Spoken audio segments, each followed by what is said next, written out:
আলাইকুম, সবাই কেমন আছেন? আশা করি সবাই ভালো আছেন। আলহামদুলিল্লাহ আমি ভালো আছি। হ্যাঁ, কোথায় যাইতেছ? আসলে রাত্রে বাজতেছে এখন 9টা, তো এখন ইচ্ছে করতেছে আমার একটু হালিম খাওয়ার জন্য। তাই সাজিদের বাবারে বললাম যে আমাকে একটু নিয়ে যাও হালিম খাওয়ানোর জন্য। সে তো নাসরবান্ধা, সে প্রথম একটু রাজি হয় না, কারণ হইলো সে কোথাও যাইতে চায় না, আমাকে নিয়ে লজ্জা করে তা।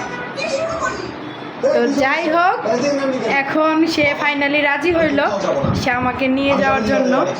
তাই রেডি হইতেছি, রেডি আমি হয়ে গেছি, ফাইনালি আমি রেডি হয়েছি, কিন্তু আমার সহপাঠী উনি রেডি হয় নাই। যাই হোক, উনি রেডি হইতেছে, তো হইলে আমি আপনাদেরকে দেখাইতেছি। আর আমাকে কেমন লাগতেছে অবশ্যই কমেন্ট করবেন। সাজিদ এদিকে আসো তো বাবা, আমার সাজিদকে কেমন দেখা যাইতেছে অবশ্যই কমেন্ট করবেন। এইখানে এসো তুমি, কেমন দেখা যাইতেছে? আসলে মাশাআল্লাহ খুব সুন্দর দেখা যাইতেছে। বাবা ছেলে কালা কালা সাদা সাদা, দুইজনে কালা কালা পড়ছে, ম্যাচিং ম্যাচিং। আর আমি হলাম আনম্যাচিং, আমি সবসময় আনম্যাচিংই থাকি।